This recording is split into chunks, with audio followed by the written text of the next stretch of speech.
iso iso nolong duit dana desa, tidak boleh. Bisa korupsi bansos.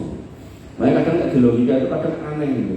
Gajinya misal 10 juta sebulan, tapi pengeluarannya kok bisa 150 juta.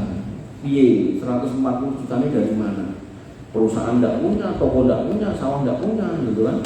Nah ini kan tidak masuk akal. Makanya kamu nanti kalau jadi pejabat, jadi penguasa, kamu harus berpikir, ini aku gajiku 20 juta misalnya, tapi kok pengeluaranku tak hitung-hitung 250 juta, sing 230 komen dia. Oh jebule, kalau ada orang menang proyek datang ngasih saya amplop, nah tanya sama ustadz, sama guru, sama orang yang paham ini hukumnya apa. Itu hukumnya gulul. Suap itu nggak boleh, arosi wal murtasi finar. Yang disuap, yang menyuap, dua-duanya masuk neraka. Nggak boleh suap menyuap. Korupsi ya nggak boleh. Makanya wa'idin azan ya Allah ya kita harus paham itu, jangan sampai enggak. Mumpung kamu itu masih muda. Soalnya yang ngurusi orang tua-tua kayak aneh. Misalnya pejabat-pejabat itu didakwai itu susah. Belum tentu mau. Ya ada mungkin yang mau, tapi sebagiannya mungkin susah. Karena sudah terbiasa. Soalnya apa lah gajiku sentek tak lebok ke bank. Jadi aku nek ra golek ngene iki kok anak bojoku mangan opo itu lho. Masalah sebagian orang itu memudahkan nyari pinjaman di bank riba, akhirnya anak istrinya dicarikan dari sumber yang tidak halal. Nah, kalau bikin azan ya Allah wa iyyakum lanjut ke sini. Maka fa'inal jannata hiyal ma'wa, maka sesungguhnya orang-orang yang menahan nafsunya tadi Allah siapkan surga sebagai tempat tinggalnya, tempat kembalinya. Yang surga itu sangat luas. Yas'alunaka 'anis sa'ati ayyana mursaha fima anta min dzikraha ila rabbika muntahaha. Maka orang-orang kafir bertanya kepadamu wahai Muhammad tentang hari kiamat, kapan terjadi, siapakah kamu wahai Muhammad kok mau atau akan menyebutkan waktunya. Maka kepada Rabbmu lah dikembalikan kesudahannya, yaitu ketentuan tentang waktunya, yakni ilmunya tidaklah diberikan kepadamu dan tidak pula kepada makhluk selain kamu, melainkan dikembalikan kepada Allah Azza wa Jalla, sebab hanya dialah yang mengetahui waktunya secara pasti. Allah Subhanahu wa ta'ala berfirman, saqulat fis samawati wal ard la ta'tikum illa baghtah yas'alunaka ka'annaka hafiyun anha qul innama ilmuha indallah. Kiamat itu amat berat, huru-hara hanya bagi makhluk yang ada di langit dan di bumi. Kiamat itu tidak akan datang kepadamu melainkan dengan tiba-tiba. Mereka bertanya kepadamu seakan-akan kamu benar-benar mengetahuinya. Katakanlah sesungguhnya pengetahuan tentang hari kiamat itu ada di sisi Allah.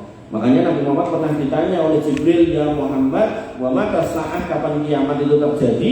Nabi mengatakan, mal mas'ulu anha bi'alami minas sa'il. Yang bertanya, yang ditanya nggak lebih tahu daripada yang bertanya. Walaupun begitu Jibril juga nggak tahu kapan kiamat. Makanya kiamat itu tidak akan dikasih tahu kecuali kepada malaikat-malaikat yang berkepentingan. Siapa? Yang niup trompet. Itu malaikat peniup trompet hari itu juga nggak tahu. Peniup sangkakala itu. Malaikat siapa namanya? Israfil. Itu juga nggak tahu kapan kiamat. Jadi misal kamu bisa ketemu Israfil, malaikat Israfil kiamat kamu nggak tahu dia.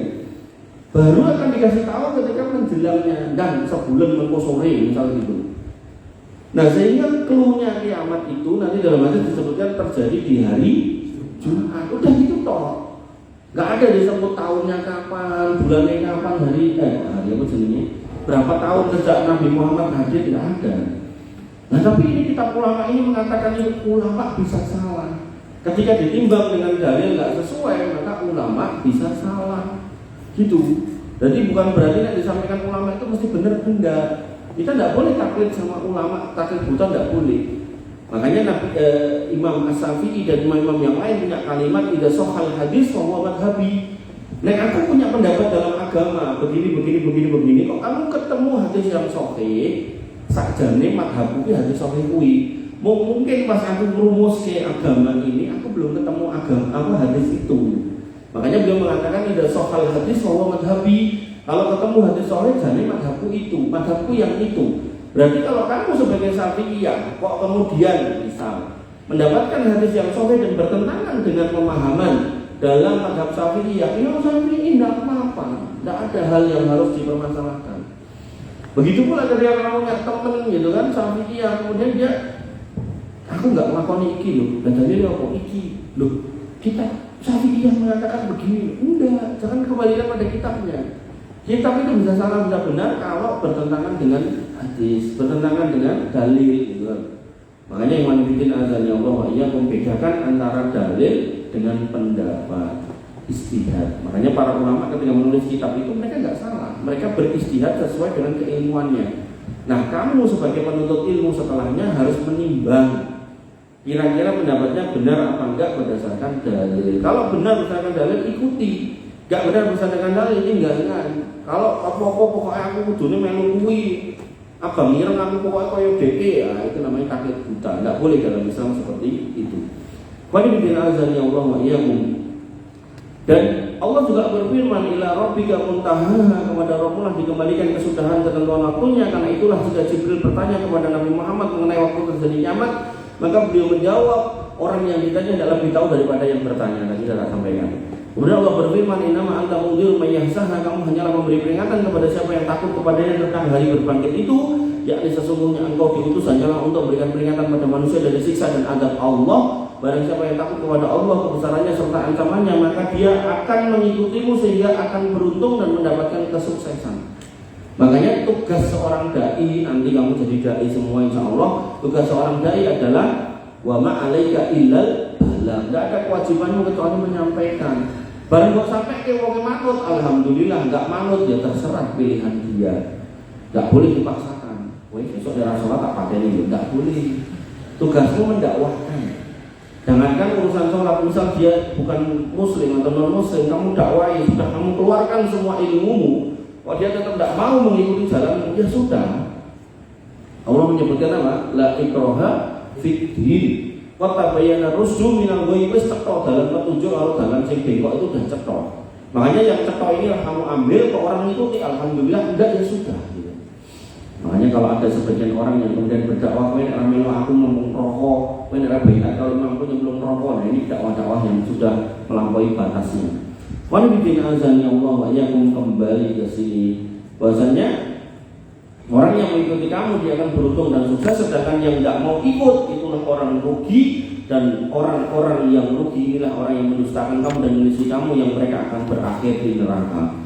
Allah berfirman, ka'annahum yawma yarawnaha lam yalbasu illa 'ashiyatan aw duhaha.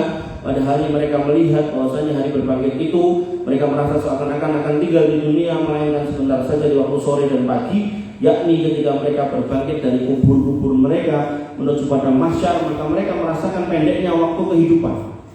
Makanya orang-orang yang mati, mendekati mati, dia kan mikir, oh ternyata uripku yang mulai-mulai ya mung krasa tekan semene. Kamu sekarang mungkin masih muda, nanti nek kamu sudah tiba-tiba umur 50, cepet yo. Kayak saya misalnya, perasaan saya yo kayak di umur selawe, 26, ternyata umur saya udah 40, terus ke 40. Nanti mungkin kita ketemu lagi lah di mana, entah kamu jadi apa, saya jadi apa, gitu kan? Ya tetap jadi anak soleh lah gitu. Nah, oh ternyata kita dulu duduk majelis itu sudah 20 tahun yang lalu ya mas, gitu loh. Maka hal-hal seperti ini itu cepat sekali. Atau mungkin tiba-tiba bapakmu ternyata sudah di pembaringan menuju sakaratul maut, ternyata bapakmu sudah tua. Dan ini giliran saya mengantarkan beliau kembali kepada Allah, sebagaimana beliau dulu menyambut saya datang dari hadirat Allah sebagai seorang anak alias bayi. Makanya seorang anak itu harus mengusahakan gimana ceritanya, caranya orang tuanya itu husnul khotimah. Jangan dikabari, mas bapakmu loro keras, UTW mau meninggal, terus ben kita salam baik gitu. Ini tidak benar ini. Wanita dari Allah wa'alaikum, maka seolah-olah kehidupan dunia ini bagi mereka hanyalah sepanjang waktu pagi dan sore saja. Maka Juwaybir meriwayatkan dari Abdullah dari Ibnu Abbas, adapun yang dimaksud dengan asiyah adalah waktu antara duhur hingga terbenamnya matahari. Asiyatan auduha, waktu antara duhur dengan asar, pendek banget. Sedangkan duhaha adalah waktu antara terbitnya matahari hingga pertengahan siang, waktu duha ini. Maka kepada mengatakan waktu dunia dalam pandangan kaum tersebut adalah ketika mereka melihat akhirat. Jadi hakikat kehidupan kita nanti itu di akhirat. Makanya kita dikasih hidup di dunia itu cuma sekian tahun, di akhirat selamanya. Kayak dipikir-pikir, kayak dibanding-bandingkan gitu kan. Satu hari di dunia di akhirat itu 1000 tahun di dunia. Maka kalau kita dikasih hidup sekitar 60 tahun, 60 per 1000 itu ya kira-kira, jadi kita itu cuma dikasih hidup yang dibandingkan dengan waktu dunia, waktu akhirat maaf, itu tuh cuma sekitar 15 menit saja. Jadi kalau 1000 tahun dunia itu 24 jam akhirat, maka 60 tahun dunia itu kira-kira itu sekitar 15 menit akhirat.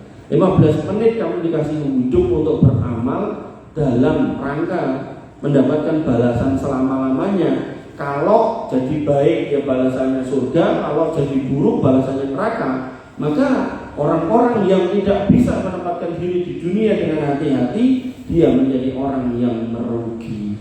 Makanya di waktu yang sangat-sangat singkat itu, kalau sampai kita tidak memanfaatkan dengan baik, kita itu merugi. Sehingga 4 tahun di sini, berarti hakikatnya kita itu sudah kehilangan 1 menit di sana. Makanya nek umurmu misal umurmu kira-kira 16, itulah, ya 19 gitu ya. 16 bagi 4, hakikatnya kamu itu sudah kehilangan 4 menit, tinggal 11 menit. 11 menit akhirat untuk mendapatkan balasan kekal di sana. Walibidin azan ya Allah wa iyyakum. Maka Quran mengatakan waktu dunia dalam pandangan kaum tersebut adalah ketika melihat akhirat, itu hakikatnya adalah akhirat. Demikian akhir tafsir surat An-Nazi'at. Silakan tanya jawab. Nanti besok insya Allah kita lanjutkan di surat Abasa. Silakan yang tidur bertanya. Gimana? PR-nya apa? Lupa aku. Udah lama banget. Apa PR-nya? Ingat, lupa. Oh, oke lah. Besok coba tak cari ya. Kita udah tak bikin jawabannya. Cuman saya nggak ingat kalau saya harus menjawab PR-nya. Yang lain deh, apa? Yang bawa kertas nanti dicatat, saya nggak bisa jawab. Oh, ada catatannya? Nggak ada. Oh, oh catatan PR-nya ini. Oh, alah. Apa tuh? Oke, monggo.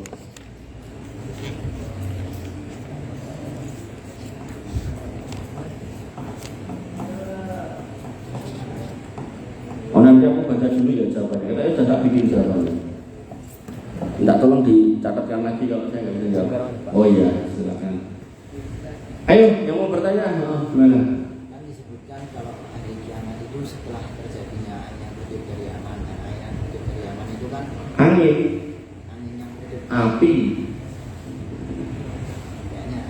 kayaknya itu kan kutip dari aman. Terus kita mengenai orang yang memiliki iman sedikit itu kan mereka meninggal. Terus Angin ya. Terus jadi mereka itu yang memiliki iman sedikit itu nggak ngerasain hari kiamat. Nggak ngerasain hari kiamat. Jadi kalau dikatakan angin dari Yaman itu kurang tepat. Kalau ada kata Yaman itu api. Nah, tapi kalau angin yang kemudian mencabut nyawa orang baik itu memang ada hadisnya angin, tapi nggak ada kata-kata Yamannya. Nah, kiamat berdasarkan hadis itu memang akan terjadi ketika manusia itu isinya sudah orang buruk tok, orang baik sudah nggak ada. Dan itu ya bisa jadi masih lama, karena nanti ada proses urutannya. Datangnya Dajjal dulu, habis Dajjal datang nanti ada Imam Mahdi, terus nanti ada Isa Al-Masih. Isa Al-Masih itu harus turun dari langit berpegangan pada sayap malaikat. Nanti Dajjal berperang melawan Imam Mahdi dan Isa Al-Masih. Dajjalnya kalah.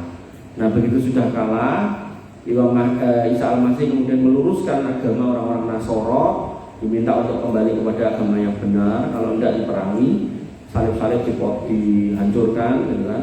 Nah sehingga yang ada isinya cuma orang beriman. Dari situlah kemudian setelah kondisi baik, aman, Allah melepaskan itu Ya'juj Ma'juj. Bumi dirusak oleh Ya'juj Ma'juj. Nah, orang Islam ini tidak bisa berperang karena memang dinaskan dinyatakan kalau mereka ini tidak bisa mengalahkan Ya'juj Ma'juj. Nah yang diperintahkan adalah mereka untuk sembunyi. Di dalam persembunyian itu sampai kehabisan bahan makanan, mereka berdoa supaya Allah musnahkan Ya'juj Ma'juj. Begitu dimusnahkan, caranya juga sepele, cuma dikasih hujan belatung, masuk ke lehernya, tengkuknya, masuk ke kepalanya, mati.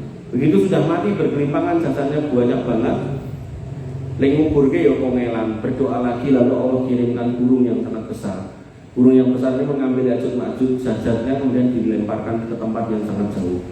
Dan itu juga masih tersisa apa istilahnya bekas-bekas jenazah, bau-bau yang gak enak dari bekas jenazah. Mereka berdoa lagi supaya Allah turunkan hujan, terus diturunkan hujan sehingga bumi tercuci dari semua kotoran-kotoran Ya'juj Ma'juj. Makanya kemarin hujan lama itu sebenarnya itu ya kalau dibilang musibah ya musibah, di sisi lain dibilang rahmat ya rahmat. Soalnya gini loh, kamu mungkin pernah melihat atau bahkan sering melihat ya, orang kencing di tembok, di jalan gitu loh.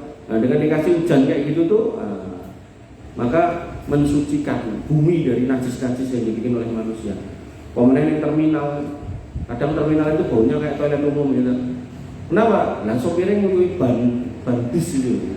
Begitu diuyui ban bisnya ya kencingnya kan terus turun ke lantainya itu loh, ke apa jenenge halaman parkirnya itu loh, terus kena matahari menguap, uapnya terus bau kencing gitu ya. Bahkan jangankan kayak gitu, saya itu pernah makan di pinggir jalan sama istri saya, enek warung sate gitu, makan situ, itu ada lampu merah di seberang, itu enek sopir galon aqua itu nunggu lampu merah dia belum nguyuh, meduk ning ngono nguyuh ning ngono. Ning karo ngenteni lampu merah, begitu lampu merah jadi hijau dia mencolot. Jadi orang miso, jadi cuma diobati gitu, diobat tabib gitu.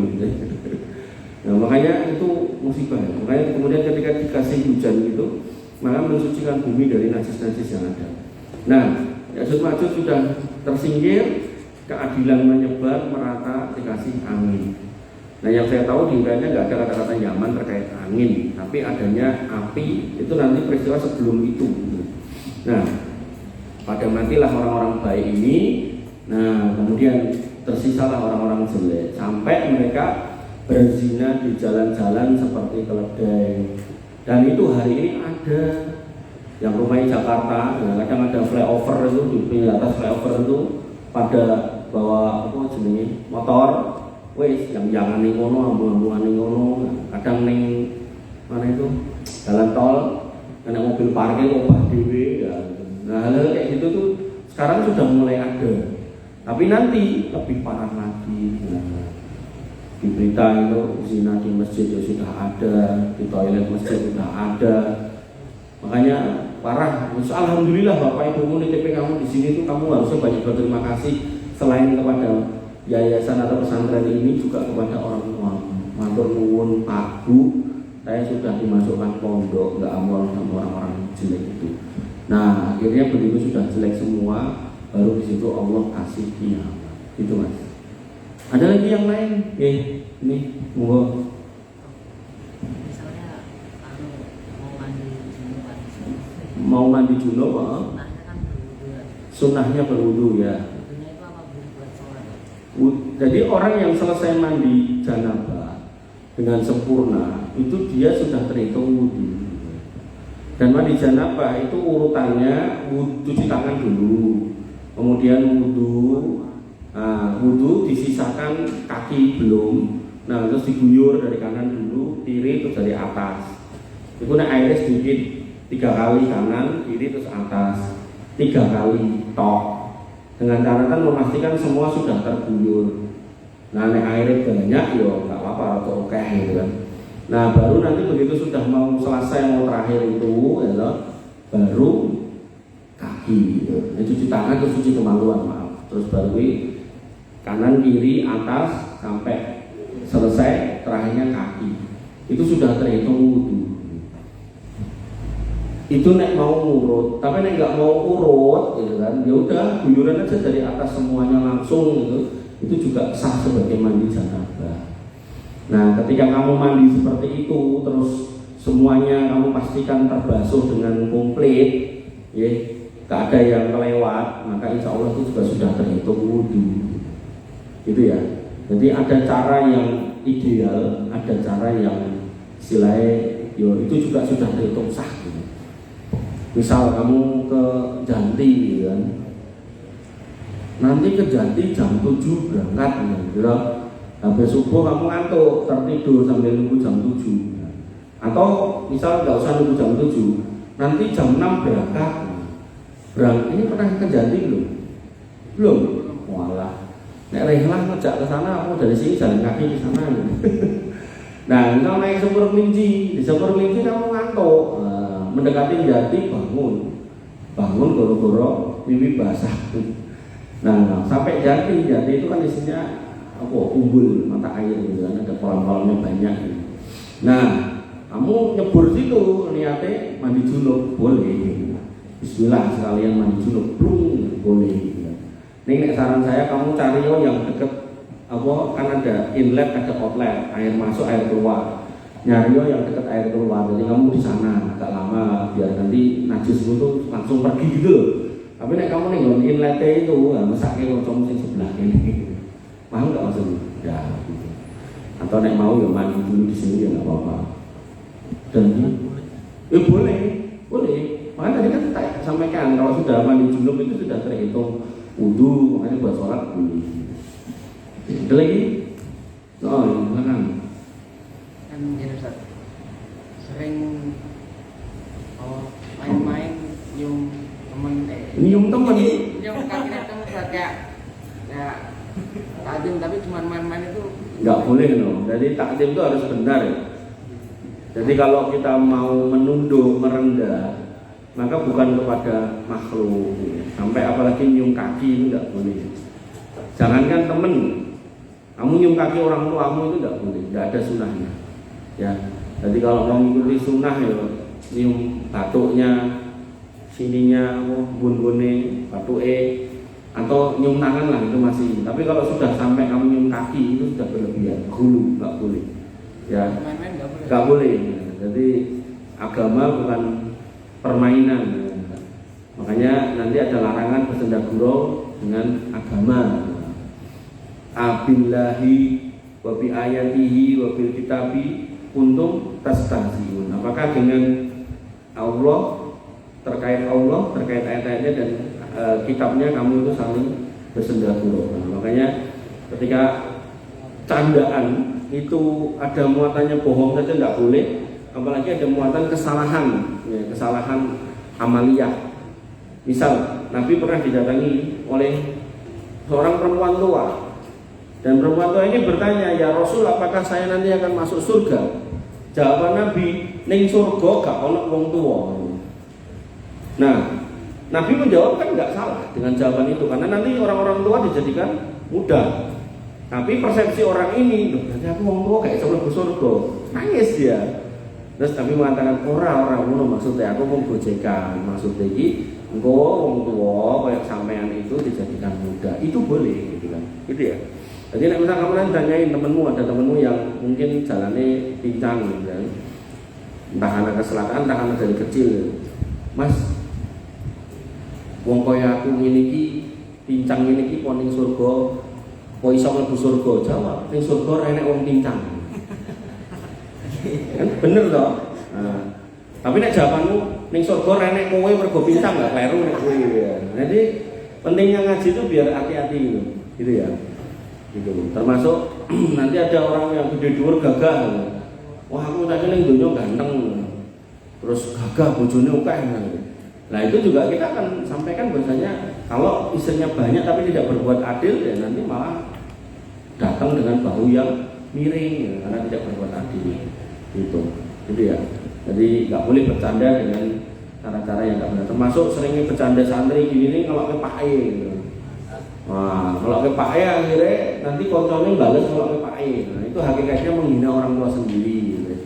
Lata subuh akum, jangan kamu hina orang tuamu. Kemudian sahabat bertanya, apa ada anak menghina orang tuanya? Karena zaman dulu tuh seorang anak itu akan menjaga kehormatan nama baik orang tua. Tidak kayak sekarang malah dong kalau bapak itu dewi. Nabi mengatakan ada, kamu menghina orang tua orang lain, bapak orang lain itu membalas kamu, ya itu hakikatnya kamu tuh menghina bapakmu sendiri. Ya. Maka di situ tidak diperbolehkan. Ya, jadi hal-hal yang sifatnya bercanda itu prinsipnya boleh selama jujur atau benar. Kemudian yang kedua tidak melanggar syariat. Nah, nanti ada juga hadis salah sun, ada 3 hal, jiduhuna jidun wahasluhuna jidun. Salah satu jiduhuna jidun wahasluhuna jidun. Ada 3 hal, seriusnya dianggap serius, bercandanya dihitung serius. Nah, an-nikah, wa tolak. Satu lagi apa? Ada yang tahu? Apa? Sumpah. Saya lupa. Nah, jadi rujuk. Jadi terkait nikahan, terkait pernikahan. Jadi seriusnya dianggap serius. Misal, kamu datang serius bawa orang tua. Pak, saya mau ngelamar putra jenengan. Ini bapak saya udah tak bawa. Serius loh. Oh iya, ngomong mas. Itu berarti boleh. Gitu. Atau kita bercanda. Misal kamu main ke tempat orang yang mungkin anaknya kamu sudah ngincer gitu. Nah, kamu datang, Pak, jenengan kan teman ayam, suka ayam. Saya ya suka. Gimana kalau kita berkolaborasi ya?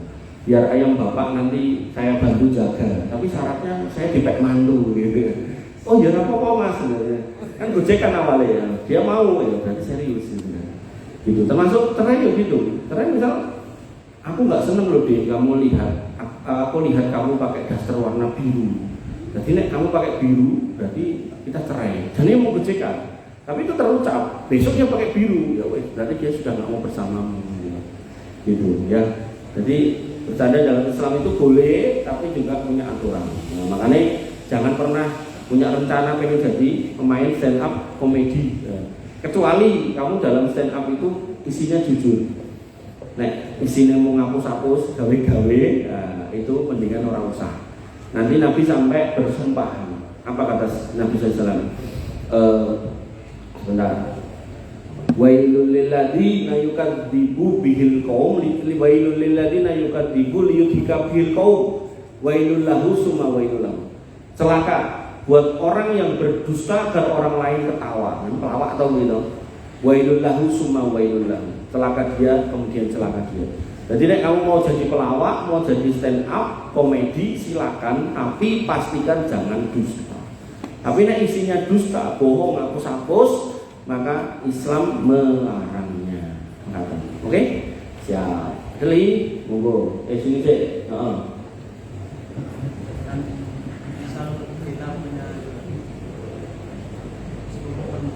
Kita punya sepupu perempuan. Terus kita suka gitu. Enggak. Ibu kita itu pernah menyusui sepupu kita. Oke. Enggak, bukan muhrim. Muhrim itu orang pakai kain ihram, mahram yang benar. Ya, jangankan sepupu, yang bukan sepupu, tetangga disusui ibumu jadi saudara sepersusuan. Kalau sudah saudara sepersusuan maka tidak boleh nikah selama-lamanya. Makanya kamu harus tanya sama ibumu. Halo, saya Jorame, tanya sama ibumu, Bu, ibu dulu waktu nyusui saya nyusui siapa lagi gitu. Nanti nih ibumu jawab si fulanah, sorry ya, kamu lagi-lagi ya. Fulanah, maka mereka ini adalah saudara sepersusuan kamu yang tidak boleh kamu nikahi selamanya. Oh ora le sing tak susoni ora nek liyane kejogo kowe karo pakmu. Nah itu enggak apa-apa. Enggak apa-apa, bapak nyusul ke ibumu itu enggak apa-apa. Dan nanti jadi anak sepersusuan tidak, itu berlaku buat anak yang masih 2 tahun ke bawah. Gitu ya. Oke. Ada lagi?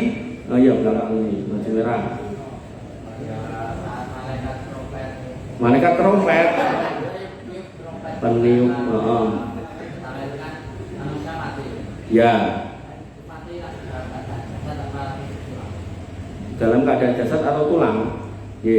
Kalau yang saya tahu ya mati gitu aja. Tapi kamu bertanya langsung tulang belulang nggak pakai kulit daging atau gimana saya nggak tahu. Satu itu saya nggak tahu. Kemudian yang kedua, ketika trompet itu ditiupkan, kiamat itu terjadi.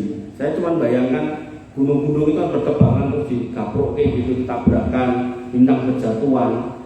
Itu kita kena air panas saja sudah melepuh, apalagi kena lahar yang seperti itu. Maka ya bisa jadi mungkin awalnya kita ditiup trompet itu kita mati secara fisik masih utuh, tapi karena kena lahar segala macam hangus itu bisa jadi. Tapi pastinya seperti apa? Alam saya tidak tahu. Yang jelas tiupan yang pertama itu menyebabkan semua makhluk mati, dan makhluk di sini nggak cuma manusia toh, yo binatang, termasuk jin-jin, sak malaikat-malaikatnya mati semua kecuali beberapa. Salah satu malaikat yang dikasih hidup ketika sangkakala itu trio, yaitu yang malaikat peniupnya itu sama sebagian ulama khilaf Jibril. Jadi tidak semua malaikat, tapi secara umum semuanya mati. Terus pertanyaan berikutnya, cek belakangnya itu apa? Kita bisa main bola terus makan yang makan di dunia ini. Oke, jadi di surga walahum matastahi bihil anfus, kamu akan diberi apa yang kamu inginkan dari nafsumu. Nafsu kembali kepada kita. Nek kamu senengnya misalnya senengnya menikah, kamu akan dikasih terus-terusan itu. Bahkan sampai dikasih kemampuan seksual 100 kali lipat dibandingkan di bumi.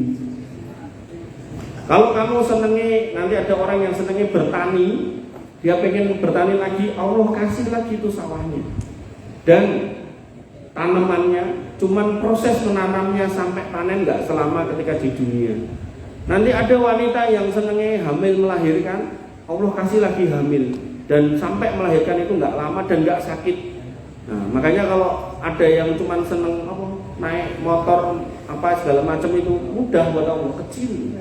Bahkan nanti ada satu pohon saking besarnya itu dari ujung bawah sampai ke ujung satunya butuh waktu 100 tahun. Nanti dalam satu riwayat berjalan, satu riwayat yang lain naik unta. Jadi naik unta itu kecepatannya sekitar 20 km per jam. Itu butuh 100 tahun. Nek kamu naik motor kecepatannya misal 100 km per jam, berarti kan 5 kali lipat. Jadi 100 dibagi 5, berarti kamu butuh waktu 20 tahun untuk sampai ujung ke ujung naik motor. Nah, ini menunjukkan bahwa naik motoran yo ento, bal-balan ento. Bahkan ketika kamu senengnya mancing, mau mancing yo ento. Kamu senengnya mabuk, enggak, mabuk jangan jadi kesenangan ya. Nanti dikasih itu sungai Khomer. Misalnya dunia kamu bolak-balik mau diceritani mendemke enak, tapi kamu tahan, kamu enggak mabuk. Nanti kamu tuh dikasih sungai Khomer. Wa anharu min khamril ladatil lisaribin. Jadi sungainya itu sungai Khomer. Kamu mau minum pakai gelas boleh, pakai tangan boleh, kamu ambyur sulup renang di situ ya boleh. Ya, jadi semuanya tersedia. Jadi tidak ada penghalang manusia untuk meminta apa yang perlu diminta. Cuman semua penghuni surga nanti akan sepakat. Permintaan yang paling baik yang dikabulkan oleh Allah, yang menjadi nikmat terbesar penghuni surga adalah ketika dia melihat Allah, ru'yatullah. Makanya nanti mereka setelah meminta semua yang diminta dan sudah tercukupi yang semua diminta itu, mereka dikeluarkan dari surga ke satu tempat tanah lapang yang luas. Di situ Allah menampakkan diri dalam bentuk aslinya dan mereka sepakat ini kenikmatan paling besar. Makanya orang-orang kafir wa innahum la mahjubun, tidak bisa melihat Allah karena mereka terbenam di neraka. Makanya alhamdulillah kita menjadi orang yang beriman. Setelah menjadi orang beriman, pastikan jangan jadi orang munafik. Agamanya Islam tapi benci sama agama sendiri, itu munafik. Suka menjelek-jelekan agama sendiri, itu orang munafik. Suka menganiaya kaum muslimin, itu orang-orang yang munafik. Nah, kemudian yang ketiga, pastikan jangan jadi orang musyrik. Ngakunya beriman tapi buang saja, ngakunya beriman tapi menghamba pada syaitan, mencari pesugihan, maka itu semua kemusyrikan. Nah, 3 sebab inilah yang menyebabkan orang kekal di neraka, tidak bisa masuk surga, wal akhir dia juga tidak bisa melihat Allah, terhijab, terhalang dari melihat Allah. Gitu ya. Jadi apapun yang kamu minta bisa diberikan.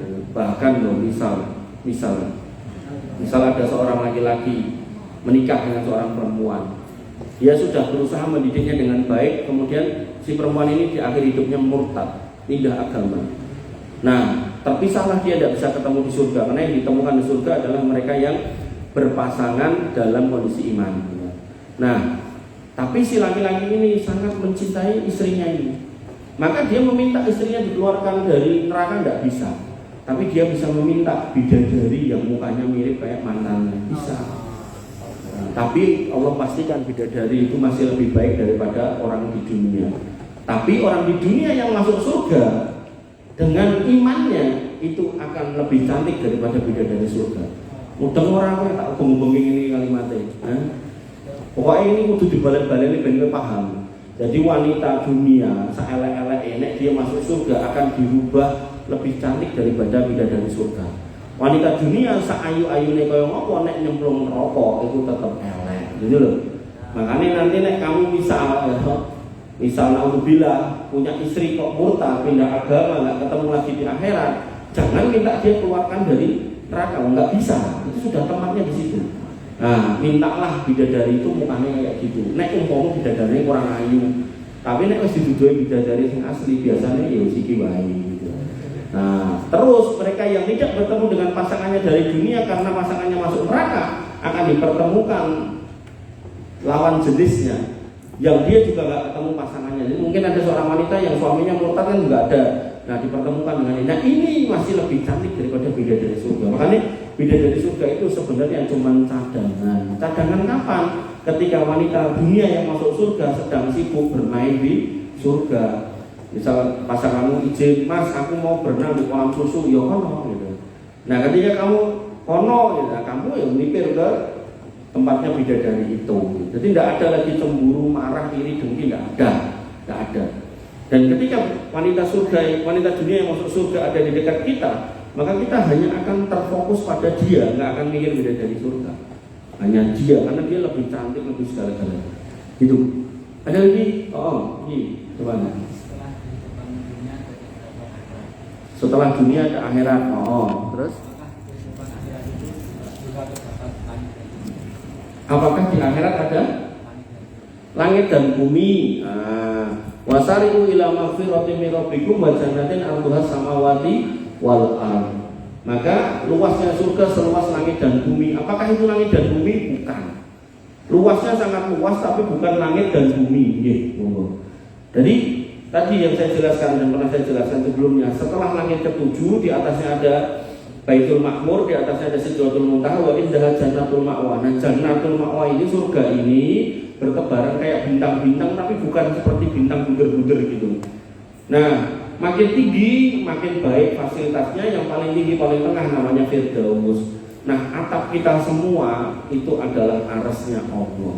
Dan kursinya dulu, baru setelah kursi ada air atau laut, baru di atasnya ada aras. Jadi atapnya itu. Lalu kalau kita melihat matahari, maka yang menerangi kita itu cahaya dari Allah Subhanahu wa taala. Jadi Allah itu nurus samawati wal ardh. Masalun nurihi kamiskatin fiha misbah. Al misbahu fi zujajah. Nah, jadi itu nanti tafsir spesifiknya itu kalau ngomongkan dan Allah itu seperti itu. Tapi kalau kemudian kita ngomongkan itu dalam bentuk kiasan bahwasanya Allah menerangi bumi dengan hidayah, itu juga bisa. Itu nih. Jadi kita sudah tidak butuh matahari masih di bawah. Makanya setelah langit satu ke atas itu sebenarnya gelap. Nah, makanya tidak pernah ditembus oleh manusia karena butuh waktu 500 tahun perjalanan. Gitu. Silakan. Filistin, ya benar ya. Kan ada warga pengajian santri itu pakai sholat bacanya katanya itu apa benar? Tasabur. Ya. Jadi ketika kita melihat agama lain menggunakan pakaiannya, mereka khasnya seperti itu, maka kita jangan ikut-ikutan atau mungkin nggak sengaja ngikuti yang mirip. Contoh misalnya peci yang biasa digini kan agama apa? Yahudi. Maka kita seorang muslim nggak boleh seneng pakai peci yang begini-begini. Jadi pakai ya ditutup gitu aja. Gitu. Nah, pas sholat kok adalah kesingkap, ini kan nggak sengaja. Tapi kan ada orang yang dari awal tuh nek pakai itu mesti ini gitu. Enak orang. Tapi jadi kamu kalau menyadari pecimu itu sedang mundur ya dijoki, jangan kemudian malah menginginkan tambah ganteng, poniku ketok enggak ya. Itu kebiasaan orang Yahudi. Yang itu bisa masuk dalam kategori tasawuf. Nanti sebagian ulama itu sampai gini masalah pakaian. Hukum masalah pakaian itu kan boleh kecuali yang dilarang. Kan larangan pakaian itu apa? Tidak nutup aurat, transparan dan seterusnya gitu kan. Nah, maka ketika konteksnya pakaian gitu kan, maka kita lihat adakah pakaian khusus yang mencirikan itu pakaian orang kafir gitu. Misal ya, katok jin gitu kan. Katok jin Levi's itu loh. Halo, Filistin. Nah, katok jin Levi's itu kan identik sama orang-orang sana. Nah, ketika identik orang-orang sana ya kita bisa ya tidak usah pakai pakaiannya seperti itu. Gitu. Kecuali kita ada kebutuhan ini misal ya, kamu kerja di pertambangan, Di pertambangan itu kan butuh celana yang tebal, mungkin dia tahan api ya, mungkin kainnya itu kayak gitu ya sudah, kamu pakai itu tidak apa-apa. Atau mungkin kamu kayak koboi itu, misal kamu pulang yang rumah Sumatera atau Kalimantan atau Sulawesi punya peternakan yang luas, atau di rumah NTB kamu ya, pelihara kuda di sana. Nah, dia punya kuda pelihara di padang yang luas. Nah, terus kalau naik kuda suka jatuh-jatuh, maka mungkin biar kalau jatuh nggak melecet, pakai celana-celana yang tebal gitu ya nggak apa-apa. Gitu ya. Jadi itu tergantung kebutuhan. Tapi tidak ada kebutuhan ya kita sebaiknya menghindari kecocokan dengan agama-agama yang lain. Termasuk misal nek Natalan itu kan kupluknya orang Nasrani itu kan merah putih gitu toh.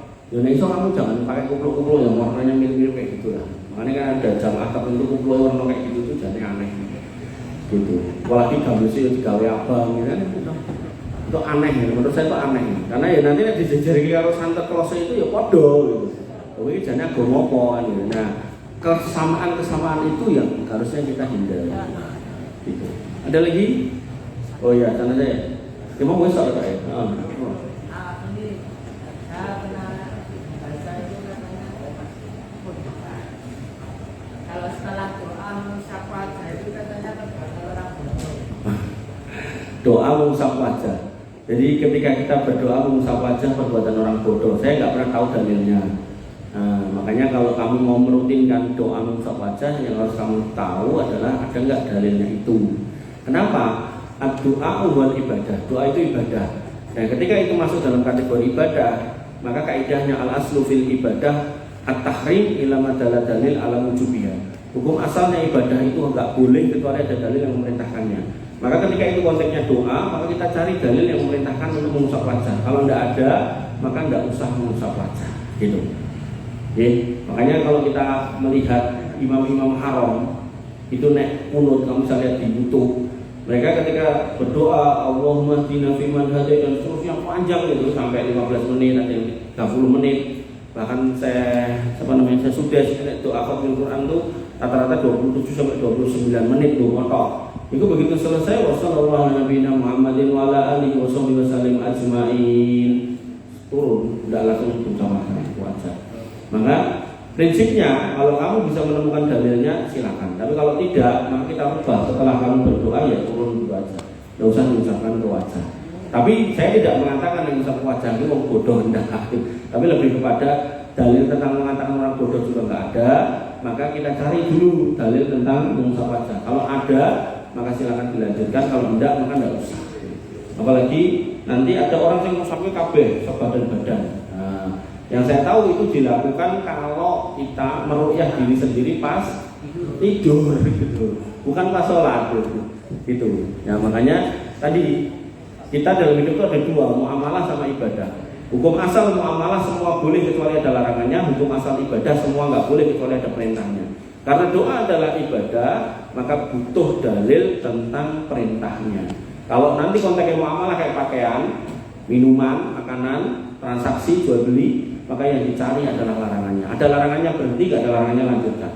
Tapi kalau kemudian konteksnya ibadah, sholat, puasa, zakat, termasuk doa, apalagi tadi dalilnya jelas doa wal ibadah. Dalam kalimat yang lain Nabi mengatakan doa mukhul ibadah, doa itu intinya ibadah, maka berarti kita butuh dalil. Kalau ada dalilnya silakan dilanjutkan, tidak ada berhenti, tidak usah diusap wajahnya. Kadang silakan.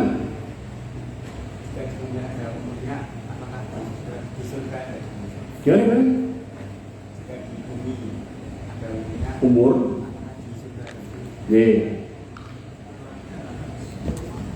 Ayo, ada enggak? Ayatnya jelas, bahasanya khalidina fiha. Bahasanya kita itu kekal di dalamnya. Nanti terkait dengan orang yang bunuh diri, Nabi mengatakan khalidan mukhaladan fiha. Orang yang bunuh diri dicemplungin rokok, dia akan melakukan perbuatan yang dia lakukan menuju kematiannya. Nek loncat dari ketinggian, ya loncat dari ketinggian. Nek minum racun, ya minum racun. Nek menusuk dirinya dengan pisau, ditusuk terus dirinya. Dia sendiri yang melakukan. Diulang-ulang khalidan mukhaladan fiha. Dia kekal terus menerus. Nah, cuman nanti ulama menjelaskan bahwasanya kata khalidan mukhaladan fiha kalau untuk orang yang bunuh diri selain orang kafir, musyrik dan munafik, kalau dia orang yang muslim maka maknanya bukan kekal di neraka, tapi maknanya lama tanpa tahu kapan berakhirnya. Lama banget. Karena orang yang masih punya iman walaupun miskola darah segede biji sawit itu masih bisa diselamatkan dari api neraka. Jadi orang bunuh diri tapi dia beriman kan kadang ada. Jadi saya 2 kali dapat cerita. Ada teman cerita, temennya itu habis sholat isya bunuh diri. Nanti ada teman lagi sama pengajian di Jogja itu cerita dia punya teman itu punya suaminya itu sering ngaji, soleh lah gitu. Ya mungkin mikir masalah nggak diceritakan bunuh diri. Nah yang kayak gini, insya Allah ini masih punya iman, maka ada potensi diselamatkan. Tapi kholidan dulu, dia akan mengulangi perbuatan itu dalam waktu yang sangat lama. Makanya kamu sebagai laki-laki jangan pernah punya pikiran yang aneh-aneh. Makanya kita diminta untuk bermajelis ilmu, masuk masjid biar tenang hati kita. Kalau ada masalah kita diminta untuk ke masjid untuk meredam pikiran-pikiran yang jelek itu tadi. Majelis ilmu, dzikir, wirid, sholat, ngobrol, ketemu teman, ngopi sekali-kali gitu kan. Nah itu hal-hal yang kita harus lakukan agar kemudian kita tidak stres mikir urusan-urusan yang memang memberatkan pikiran gitu ya. Jadi kalau dikatakan di sana apakah ada batasnya, enggak ada, terus-terusan. Makanya kita dikasih waktu 15 menit di sini untuk hidup, untuk mendapatkan keabadian. Tapi kalau kemudian kita sia-siakan rugi. Aku tadi harus ngitung toh, kamu rata-rata 16 dibagi 4 kan 4, berarti dari 15 menit itu sudah berkurang 4 menit waktumu, tinggal berapa? 11 menit lagi. Nek cara aku 40 menuju 60 gitu kan. Berarti kan kurang 20 dibagi 4 kurang 5 menit gitu, itu masih mendekat. Dan tadi sudah tak contohkan, ada seorang kepala yayasan yang sudah sepuh, dia mengatakan dari habis Idul Fitri sampai terakhir saya ngisi hari Sabtu kemarin, dia bilang 12 temannya sudah mati, meninggal. Ini menunjukkan kita itu memang benar-benar menuju ke sana, OTW ke sana dan akan berhadapan dengan keabadian. Gitu. Cukup? Ada lagi nggak? Oh itu sini ada cukup selalu. Membunuh diri dan kalau niatnya jihad kan? Ya, bahwasanya amal itu nggak akan diterima kecuali syaratnya 2. 1 ikhlas, mereka pasti ikhlas. Yang kedua mutaba'atul Rasul, mengikuti Rasul. Pertanyaannya apakah mereka sesuai dengan apa yang Rasul perintahkan? Nah itu menjadi pertanyaan. Makanya nanti dalam bab jihad itu dalam kitab-kitab akidah hanya boleh dikumandangkan oleh penguasa yang besar, bukan atas dasar prasangka. Sehingga kalau kamu nggak diperintahkan oleh pemimpin negeri ini, ya kamu nggak bisa masuk dalam kategori jihad. Makanya kalau kamu ingin menjadi mujahid di negeri ini, ya ini saran. Daftar jadi polisi tentara, nah nanti kamu dikirim misalnya di Papua. Nah, kamu naik ke tembak OPM, mati. Saya secara pribadi meyakini itu 100% mati saya. Gitu. Tapi nek goro-goro pengajian, kamu kemudian diperintahkan sama ustadzmu untuk gawe bom nganggo ransel meledos ning McDonald atau ning Pizza Hut, itu saya meyakini itu bukan mati saya, mati sangit gitu. Bahkan ustadz-ustadznya itu tidak pernah mau. Makanya ustadz-ustadz yang nyuruh itu rata-rata mau nyemplung penjara. Tidak pernah saya tahu ustadznya itu sing nglakoni kayak gitu. Makanya kamu hati-hati ya, masih muda. Karena Nabi sudah mengingatkan akan munculnya para penghafal Quran. La ijawizu tarafiyahum, yang dia hafal tak lebih dari tenggorokannya. Mereka sufahaul ahlam, usianya muda tapi kedalaman agamanya kurang, sehingga dia memudahkan mengkafirkan orang dan membunuh orang. Makanya hati-hati. Jangankan orang Islam yang mati, orang kafir mati itu tidak boleh. Dalilnya apa? Man qatala mu'ahadan lam yarah raihatal jannah. Di suatu negeri yang damai, tidak ada peperangan, kok kamu bunuh orang kafir, maka kamu tidak akan masuk surga. Gitu ya. Jadi bunuh diri yang saya tahu alam itu tidak sesuai dengan syariat. Hati-hati kalau kamu ke pengajian kok diajak seperti itu. Kemudian dikandani, Mas, kowe lulus pesantren kuliah ora, lamaran anak wong ditolak, nyambut gawe rono rene ya ditolak lamaran, wis mati syahid wae ben bapak bidadari. Banyak yang mengatakan anak muda. Makanya kalau kamu flashback ke belakang, pelakunya rata-rata anak-anak muda. Makanya hati-hati. Dan salah satu sebab kenapa saya menawarkan diri untuk ngajar di sini, saya nggak pengen ketemu dengan kalian sebagai penghafal Quran yang tidak paham agama, yang kemudian mengakhiri hidup dengan cara-cara yang tidak benar, gitu ya. Jadi kalau bisa itu kamu tuh jadi penghafal Quran, juga punya value, memperbaiki negeri ini dari berbagai macam sisi, silakan. Mau jadi lurah, bupati, camat, silakan. Tapi jadilah yang terbaik, bukan yang seperti itu. Itu jalan orang-orang putus asa. Dia sudah tidak mau memperbaiki negeri ini, segini ayolah harus bareng. Dan fakta sejarah menunjukkan tidak ada perjuangan yang berhasil dengan jalan itu, tidak ada. Saya enek baru ini ustaz-ustaz kayak saya itu ditandai, bikin lili, intel. Udah, bener. Densus itu. Saya tuh pernah loh di bandara, waktu masih rame-rame bom itu. Di bandara itu kan ada metal detektor. Itu orang lewat aja. Giliran saya itu kan mandek, dicek meneng. Ini perutnya mah, ini peteng mas ini. Dikira anak bom. Makanya, yo kita jadi males kalau mau kemana-mana, gitu. Apalagi nanti keluar edaran, hati-hati sama yang kesana kemari bawa tas besar, gitu kan. Nah kita naik keluar kota ya mesti bawa tas besar, loh. Gitu. Hati-hati sama yang jenggotan. Padahal yang pelaku-pelaku gitu rata-rata kan nggak jenggotan. Gitu. Makanya benar-benar saya menyampaikan ini dari hati saya paling dalam ya. Jadilah laki-laki muslim yang berkarya, bukan yang kemudian membuat kebinasaan di muka bumi. Tidak bisa. Nanti ada anak muda lulus SMA ngaji kayak gitu, ketemu bapaknya, diskusi ada Pak, negara Islam, negara Indonesia itu orang negara Islam. Loh kok Islam ini debat gitu. Karena bapak PNS, negara ini negara kafir Pak. Dan bapak ya PNS, bapak ya juga antek mau kafir. Apa yang dikafirkan? Akhirnya apa? Dia berpikir dia calonnya jihad di Indonesia. Dia berpikir anteknya negara kafir Indonesia itu apa? Tentara, polisi. Akhirnya dia nyegat tentara. Jadi dia berhenti di satu warung kosong. Kemudian ada tentara mendekat situ, ditubruk, dibunuh. Terus akhirnya yang terjadi lagi apa? Yang terjadi lagi kemudian dia merancang ini caranya membinasakan polisi. Akhirnya dia bikin bom. Jumatan dia di depan kantor polisi, pas adzan dia masuk. Ning jero masjid polisi bledos dia mati dhewe, polisine ra enek sing mati siji pun. Namanya dikasih nama bagus sama bapaknya Syarif. Rumahnya Cirebon, makanya itu sebuah kesedihan ya. Sebuah kesedihan bagaimana seorang muslim salah ngaji, masih muda dengan semangat darah yang mendidih untuk berjuang tapi salah. Itu. Terus dulu ada yang di dekat sini namanya Muhsin, lulus apa ya? Lulus dari Pondok Ruki ke Filipina, pulang bawa tembak, akhirnya ngumpul dengan temannya 4 orang, yo ngaji. Kitabnya apa? Kitab download sama internet, dibahas dewe, dikaji dewe. Kesimpulannya kita harus jihad wong papat. Jihadnya apa? Bunuh polisi gitu. Akhirnya nyari pos polisi ditembaki. Akhirnya ditembak di situ, di dekat Loteng Maju, tembak-tembakan sama Densus. Mati juga, masih muda. Makanya, ya, saya terbuka sama kalian dalam artian kenapa saya sampai ke sini menawarkan diri itu salah satu sebabnya itu. Saya nggak pengen kamu itu menghafal Quran, tapi kamu menodai kesucian Quran dengan mengamalkan perbuatan-perbuatan yang tidak sesuai dengan Quran dan Sunnah.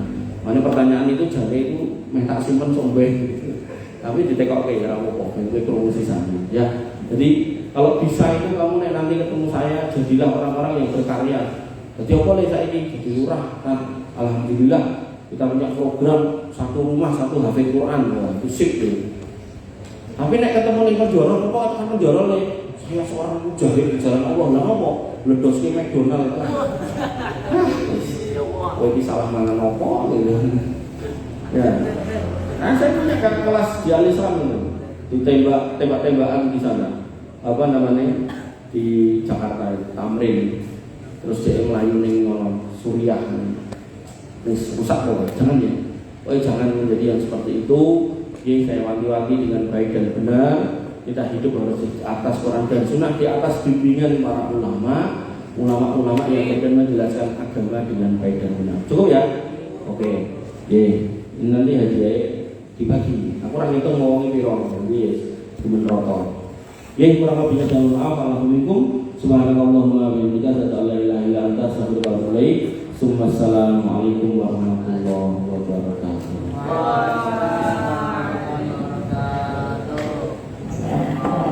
Nah, on off ya. Saya